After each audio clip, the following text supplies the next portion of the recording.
et grâce, frères et sœurs en Christ, paix et grâce à vous qui m'écoutez. Notre exhortation de ce matin a pour titre « Dieu, juge et père ». De nos jours, le Dieu qui a créé le ciel et la terre révèle aux hommes deux aspects de sa personnalité. Il se révèle comme juge des hommes et comme père pour tous ceux qui ont donné leur vie à Jésus-Christ et qui gardent ses commandements. Nous allons voir 3 points dans cette exhortation.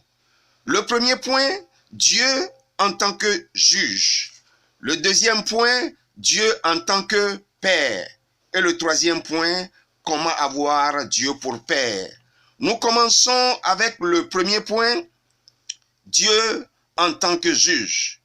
Il y a un jugement qui vient et dont le monde n'a pas conscience. C'est un jugement terrible qui sera sans acquittement. Il est appelé le jugement du grand trône blanc.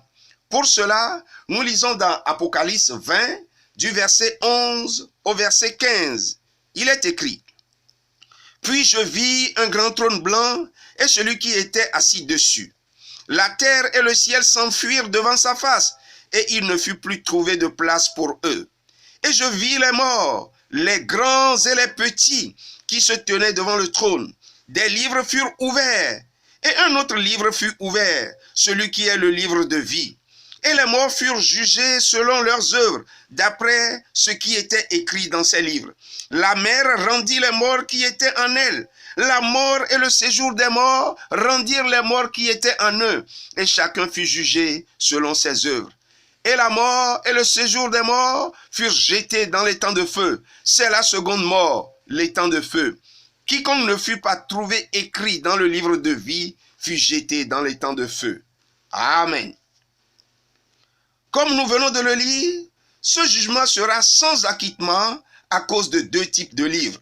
Le premier type de livre, appelé livre de vie, dont nous parlerons dans la deuxième partie, car ceux qui auront leur nom dans ce livre de vie ne viendront pas en jugement. Le deuxième type de livre est le livre contenant les œuvres mauvaises des hommes, à savoir l'adultère, l'immoralité, les meurtres, l'occultisme et l'idolâtrie, l'injustice, le mensonge et toute autre chose semblable.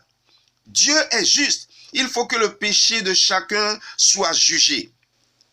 Si aller au tribunal des hommes fait déjà peur, imaginons ce que sera le tribunal de Dieu.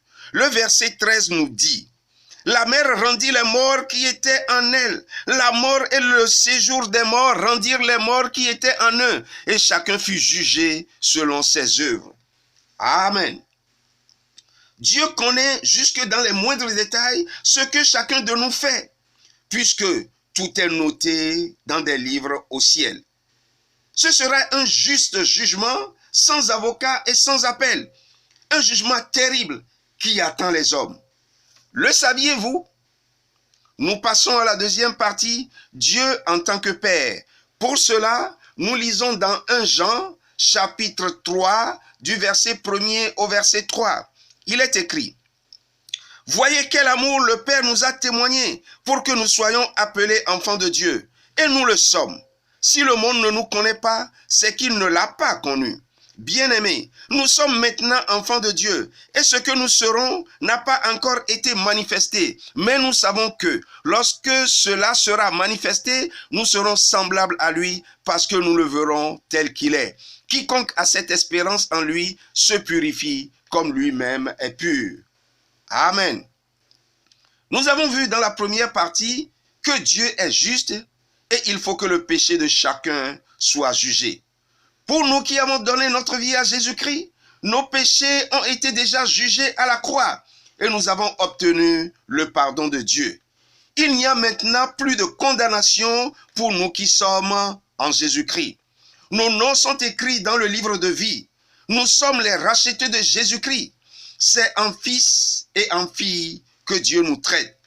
Pour cela, nous devons nous purifier pour ne plus pécher.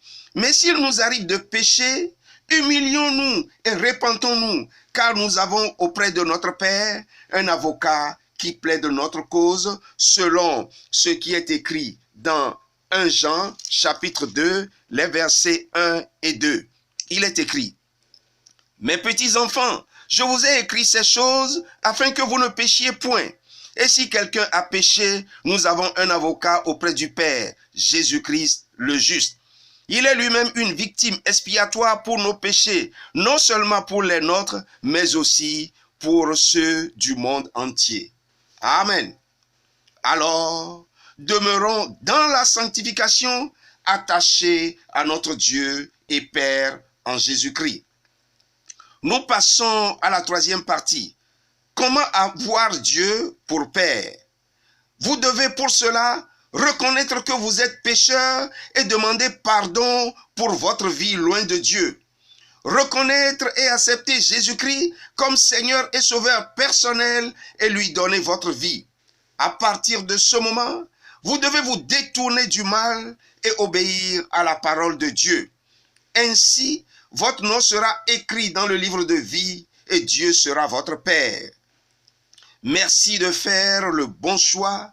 Que Dieu bénisse sa parole ce matin et qu'il vous bénisse également. À très bientôt. Amen.